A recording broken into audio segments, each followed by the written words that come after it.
Hey, vinyl community, Elliot here, Lazy Dogs Records. Found out about a new channel a couple of days ago, Telegram Sam. She's a young lady that's had a channel for a while, but I had not been exposed to her channel yet. But she started a contest, Four Corners, I believe it's called, and so some people did videos whom I'm familiar with, watched those and said, hey, this is a great idea. Went to her site and watched 2 or 3 of her videos. She's really got some great content. She's very knowledgeable and interested in a lot of different types of music, which I think is always so helpful. I'll put a link to her channel, specifically to the video about this contest. I'll put it in the description, so I hope you'll click on that. But without further ado, the contest is to show show 4 albums or more and link one in some way to the other. So I'm going to see if I can't do it with these 4 albums.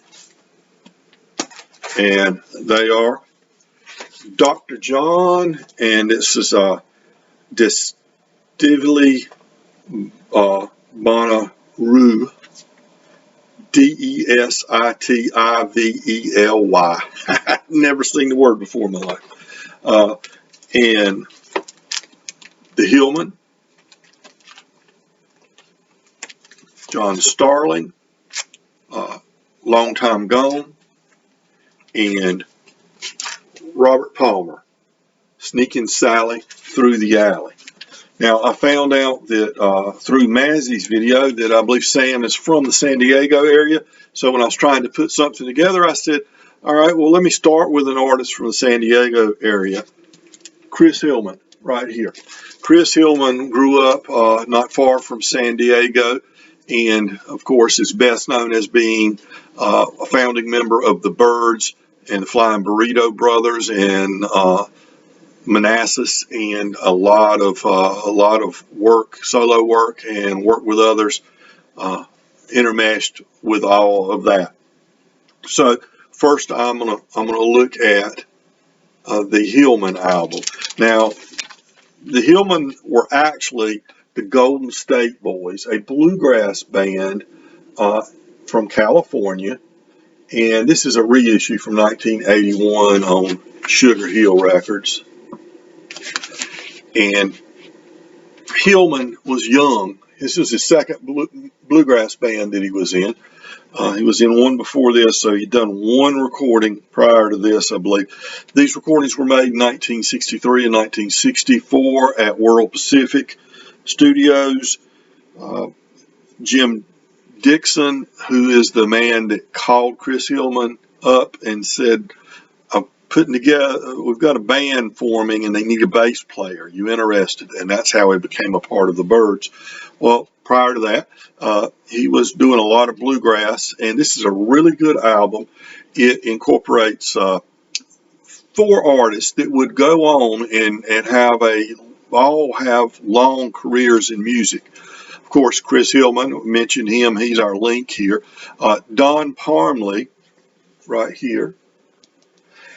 He would leave the West Coast, move to Northern Virginia, and he had a bluegrass band that went on for decades, based out of Northern Virginia, the Bluegrass Cardinals, a really, really good bluegrass band. And in fact, when he retired and then passed away, his son, David, I believe is his son's name, David Parmley, continued the band beyond. And of course, Rex Gosden and Vern Gosden, we know, did work with Gene Clark, original member of the Byrds, and Vern Gosden became a major country star in the 1970s and the 80s. Rex, I think, did a lot of songwriting as well as performing. So they were all very successful. This is a pure bluegrass album. They done on a 3-track machine, no overdubs, just recorded straight straight to tape and made into this album. Now, the reason this is called the Hillman rather than the Golden State Boys is my understanding. As Chris Hillman becomes, a big rock star, and this album was sitting there, they re-released it, and they just wanted to take advantage of the most well-known name, and so they started calling it the band the Hillman for Chris Hillman. And we'll listen to a needle drop from this.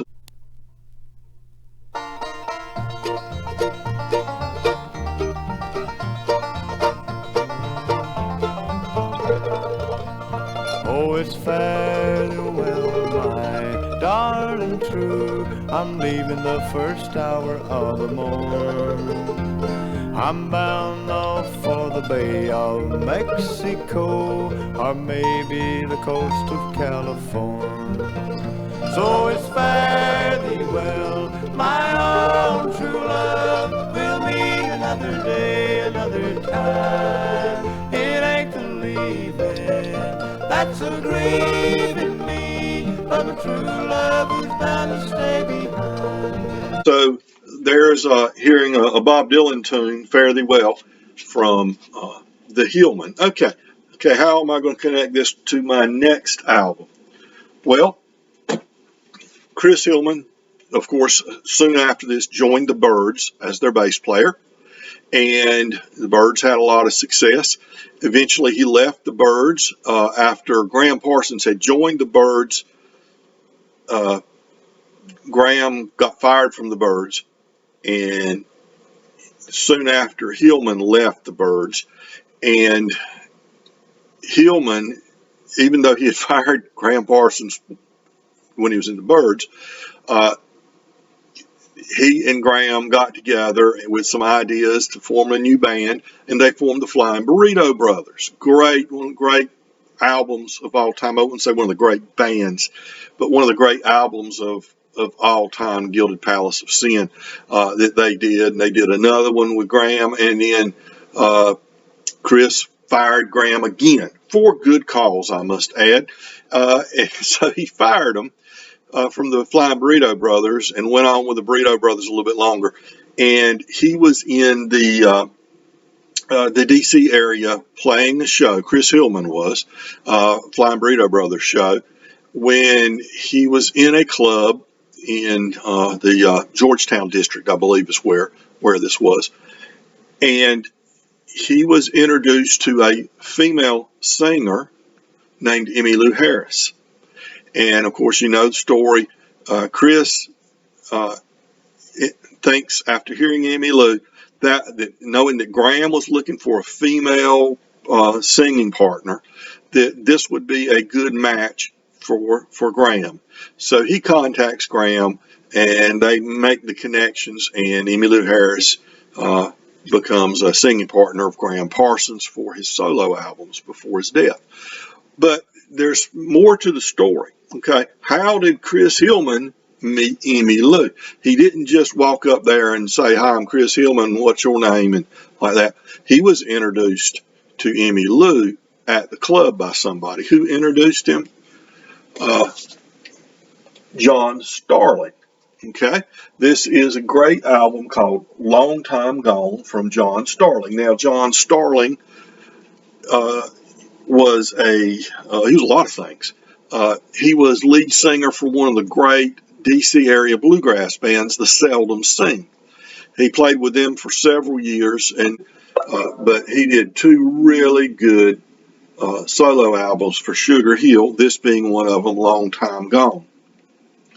And John Starling introduced Chris Hillman to Emmylou Harris. And then Chris, in turn, contacts Graham Parsons about Emmylou. This is a great, great album. This is not a bluegrass album, per se. It has a lot of bluegrass influence, but it's not really a bluegrass album. It's more of just a primarily, but not solely, acoustic album. All right, but how do I get from this great John Starling album to our next album? Well, first, let's hear a needle drop. This is Hobo on a Freight Train to Heaven. And I'm a hobo on a freight train to heaven.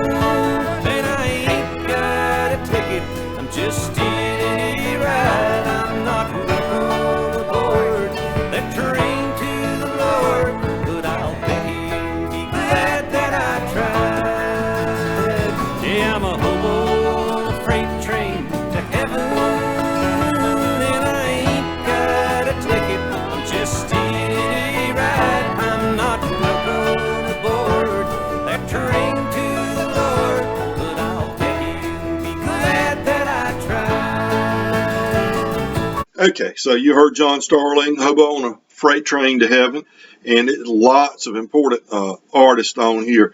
Ricky Skaggs plays on this, does harmony vocals, is Herb Peterson, one of Chris Hillman's good friends.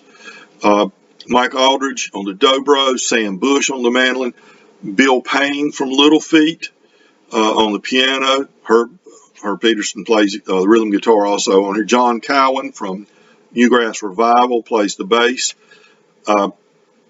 And Lowell George co-produced this album and plays slide guitar on this particular song that I just played. Okay, so that gets us to, I mentioned Billy Payne, and now I mentioned Lowell George, who co-produced this for John Starling. That gets us to Little Feat.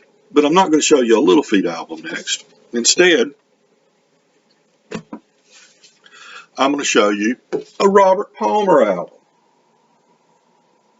All right, this is Sneakin' Sally Through the Alley, Robert Palmer album. And who plays on this album but Lowell George, and some other members of Little Feat are also on this album, and they do the Sailing Shoes, the Lowell George song Sailing Shoes on here. And so this album, even though it's a Robert Palmer album, has Little Feat written all over it. So let's listen to a needle drop from Robert Palmer, Sneakin' Sally Through the Alley. Sneaking Sally through the alley, trying to keep her out of sight. Sneaking Sally through the alley, when up pops the wife.